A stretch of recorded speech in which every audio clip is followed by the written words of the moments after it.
niños hiperactivos hoy día, y es uno de los trastornos más genéricos en Cataluña, o sea, el 7,4% de niños en Cataluña están diagnosticados de trastorno de falta de atención, ¿no?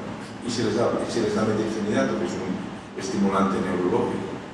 Y no sé si ustedes han probado, pero o sea, no hay prácticamente diferencia entre el efecto del metilfenidato y la cocaína. Solo un experto lo puede diferenciar, ¿no? Con la diferencia que la cocaína, pues a los 20 minutos cae el efecto, por eso hay que tomar cada vez más cantidad y, digamos, con más asiduidad, porque el efecto es muy corto. Y el metilfenidato, pues el efecto dura 6, 7 horas, 8 horas, como cualquier niño toma por la mañana, está con el sistema nervioso estimulado para el resto de su día útil, ¿no? O escolar.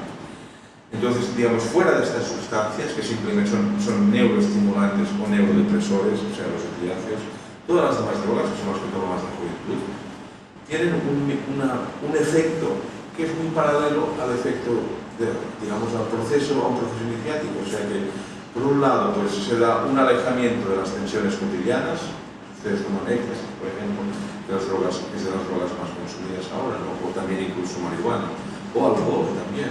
O sea, el efecto no es exactamente así, pero no está muy lejos. Entonces, pues si uno toma alcohol o éxtasis, digamos que el efecto es mucho más contundente, o también con marihuana, pues todos sabemos, ¿no? Que primero hay un alejamiento de las preocupaciones cotidianas, un relajarse de estas tensiones diarias. Luego hay una exaltación de los sentimientos, que esto es propio también de los procesos iniciáticos. O sea, ya saben, una persona borracha o ebria, pues se pone a llorar, se tiene tristeza dentro, y la ha estado conteniendo durante todo el día, durante toda la jornada laboral, pero al acabar el día, toma 2 whiskies, se agarra el brazo del amigo y suelta esta emoción, o al revés, ¿no? Está entusiasta. Y después de esta exaltación de los sentimientos, lo que producen estas drogas es, digamos, un estado de muerte del yo en sentido psicoanalítico más o menos relevante, ¿no? O sea que desaparece la conciencia racional, que es el imperativo cultural de Occidente, ¿no? Y yo creo que por eso se considera un crimen tan elevado el consumo de drogas psicoactivas. De hecho, excepto, como les digo, la cocaína y la heroína, que sí son adictivas, las demás no son adictivas. Y se sabe, hay estudios sobrados que lo ponen de relieve, que el éxtasis no es adictivo, que la marihuana no es adictiva, que en todo caso lo es más el alcohol que la marihuana, que las metanfetaminas en algún caso pueden serlo, pero en fin, no afectan a la salud pública, ¿no? Por ejemplo, el éxtasis, como saben ustedes, o no sé si lo saben, pero desde los años 40, 48, si no recuerdo mal, que se descubrió el efecto psicoactivo que tenía, hasta que lo prohibieron en los años 80, era una sustancia usada en psicoterapia y con muchísimo éxito clínico y terapéutico, y no había adictos, ni los intentos como ahora. Entonces, lo que ocurre es que estas sustancias, durante un periodo refractario después del efecto de exaltación, producen una segunda fase, como os digo, como de muerte, ¿no? De muerte del funcionamiento productivo, o sea, lógico, racional de nuestra mente. Y esto es lo que el consumismo no puede permitir, que las personas estemos en un estado en el cual no produzcamos o no estemos descansados para poder producir. De ahí que en muchos casos el consumo de estas drogas por parte de los jóvenes tiene, ¿cómo les diría?, tiene un sentido iniciático. O sea, tomar por primera vez éxtasis, por ejemplo, emborracharse por primera vez, o coger un buen estado de ebriedad, tiene un sentido iniciático en los grupos de jóvenes, ¿no? Y en cierta forma desemboca, aunque sea muy desdibujadamente, como en un renacimiento. El joven es aceptado dentro de este grupo que toman esta sustancia o otra sustancia o otra sustancia.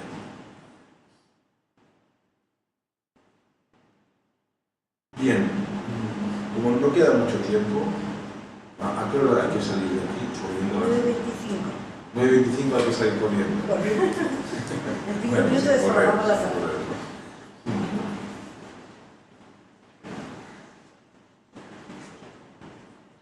Bien, entonces, haciendo un salto, ahora, otra pregunta, ¿no?, que uno puede formularse, vamos a ver, el uso de drogas psicoactivas, de drogas visionarias, y la violencia también, son comportamientos humanos que se dan en muchas culturas.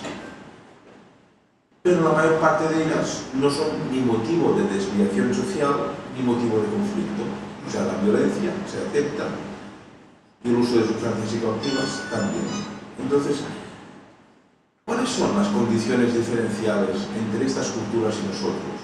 ¿Por qué en estos pueblos, con estas etnias, con estos eventos históricos, la cultura puede asumir la violencia sin que genere un estado anómalo y puede asumir el consumo de sustancias psicoactivas?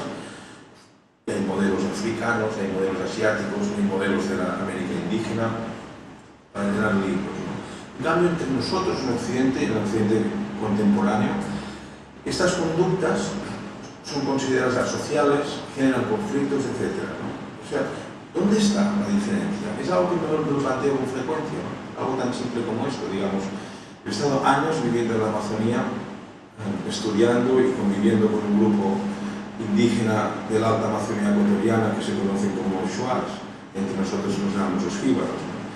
Los Shuars son un pueblo tremendamente violento, y de hecho hay estudios de antropología filosófica que se preguntaban cómo lo hacen para, a pesar de la violencia intraétnica que hay, no disgregarse como pueblo. O sea, todos se mantienen unidos como grupo étnico, ¿no? Y lo normal es que en un familigrama de 20 individuos, que es el estándar, 8 hayan muerto antes de llegar a viejos muertos, ¿no? Hayan sido asesinados por otros, 8 de 20, ¿no? Entonces, ¿cómo se lo hace este pueblo para mantenerse, a pesar de ello, unido? Bien, entonces, preguntas como estas, grandes preguntas, llevan a reflexionar sobre grandes temas de nuestro mundo. ¿Cómo nos hacemos nosotros para convertir esto en un problema? Cuando para otros solo es un tema, no un problema. Entonces, es evidente, por ejemplo, que los grupos de toxicómanos, hoy día, no digo los jóvenes que toman drogas en discotecas o en estos pequeños grupos iniciáticos, digamos, como de paso, ¿no? Son iniciaciones cogidas por los pelos, pero lo son, ¿no? Bien, entonces, ¿qué pasa? Que estos grupos realmente toxicómanos, los grupos violentos, por ejemplo, los gobiernos de derechas o los grupos de extrema derecha, que son los que en el fondo manejan las armas en el mundo y manejan las drogas y que generan adicción, o sea, básicamente heroína y cocaína, ¿qué pasa que están tan cerca de estos grupos? O sea, ¿por qué tantos toxicómanos son violentos y en otras culturas no, por ejemplo? Bien. Saltándome también como otras explicaciones en medio, ¿no? Yo me atrevo a afirmar, y estoy plenamente convencido, que lo que hay debajo de ello es esta búsqueda, como les comentaba, de vuestra necesidad de una iniciación, de experimentar una muerte y un renacimiento posteriores, ¿no? O sea, y en la mayor parte de casos se trata de impulsos inconscientes, y como la cultura no regula la salida o la construcción de esta conducta empujada desde el inconsciente, pues se convierten en conductas anómalas, ¿no?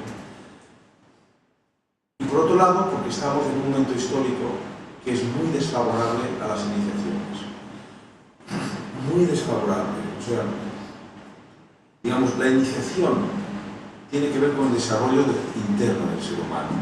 Como decía antes, de ubicar las emociones, aprender a comunicarlas, controlarlas hasta cierto punto, no bloquearlas.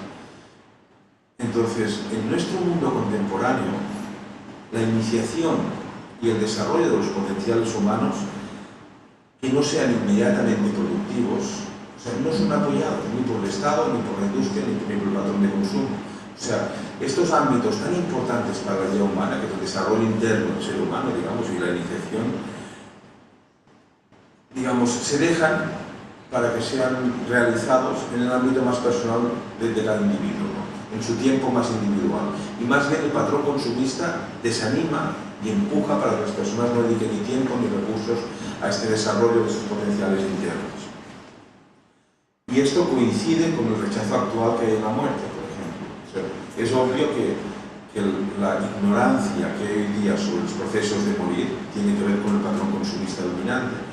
O sea, y tiene que ver con las drogas, también este esconder la muerte, este taparla. O sea, no sé, cuando alguien muere, lo primero que sucede es que deja de consumir. Cuando alguien está en un proceso iniciático, lo primero que sucede es que deja de consumir, porque le interesa su proceso de desarrollo interno y no quedar bien delante de los demás con la última moda que ha salido en el vestir o el último iPad que ha comprado o el último cachivache tecnológico. Entonces, ya para acabar rápidamente, hay 10 factores, y los voy a enumerar rápidamente si se entienden bien, que en mi opinión haría falta que se cumplieran en el mundo contemporáneo para que hubiera otra vez un espacio para la iniciación y por tanto para el desarrollo saludable de este arquetipo o esta pulsión inconsciente que la hemos llamado de la trascendencia. Como les digo, voy a enumerarlos rápidamente, los 10 factores que en mi opinión harían falta que se cumplieran, o condiciones, factores y condiciones, ¿no?, para poder reinstaurar los procesos iniciáticos de nuestro mundo y con ello ordenar el mundo en que estamos, especialmente el segmento joven de nuestra población.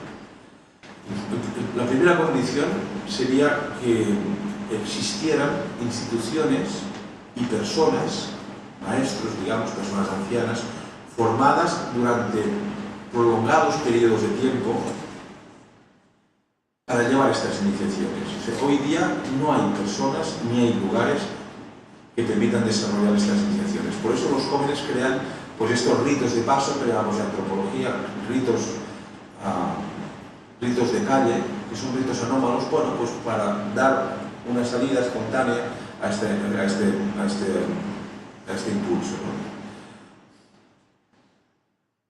Luego, la segunda condición para que se realizaran estos procesos de iniciación sería que nuestra cultura no tuviera una postura simplemente negativa ante la muerte. O sea, toda iniciación, como les digo, es iniciación, muerte y regeneración. Esto es el fundamento. Entonces, una cultura como la nuestra, que solo ve en la muerte un final, no como tradicionalmente se veía la puerta para entrar al otro mundo, ¿no?, digamos, al mundo de la espiritualidad, o como ven los indios, al mundo de la reencarnación, etc. Entonces, una concepción que la muerte es solo el final de todo, choca de frente con una concepción iniciática. La tercera condición necesaria sería que la sociedad fuera simple, o sea, de manera que las personas pudiéramos llevar vidas aisladas de nuestros vecinos y de las distintas fases y obligaciones que tenemos en la existencia. Es decir, hoy día, o sea, una persona que esté en un proceso iniciático debe poderse aislar de los compromisos sociales, porque el proceso iniciático es esto, estar fuera de la sociedad durante un tiempo, más corto o más largo. Entonces, hoy en día no podemos aislarnos, digamos, ¿qué empresa daría 6 meses a sus empleados para que se inicien, por ejemplo? Y suponiendo que fuera un profesional libre que decidiera dedicar unos meses de su vida a iniciarse, pues, ¿qué pasaría con el colegio de los niños, me pregunto yo, ¿no?, y con las reuniones de las asociaciones de vecinos, y con los 1000 compromisos que todos tenemos, y que ninguno de ellos es tan determinante como para impedirnos aislarnos durante un tiempo de nuestra vida cotidiana? Pero todos ellos sumados, ¿saben?, como la imagen de Gulliver, que ninguno de los hilitos que le ataban lo podía contener, pero todos juntos lo inmovilizaban en el suelo. Pues nuestra vida es así, ¿no? Es decir, la iniciación implica libertad de movimiento. Por ejemplo, implica tiempo. Esta es otra condición que no tenemos, ¿no? Entonces, hoy día el que no está atado por una hipoteca y por tanto no tiene libertad de movimiento de irse a vivir pues 5 meses a México, 2 meses a Kenia, regresar aquí para continuar con su iniciación, pues resulta que no tiene tiempo porque está atado por los compromisos laborales, familiares, sociales, etc. Otra condición que haría falta es que tuviéramos la posibilidad, y para mí es la más trágica esta, que tuviéramos la posibilidad para luchar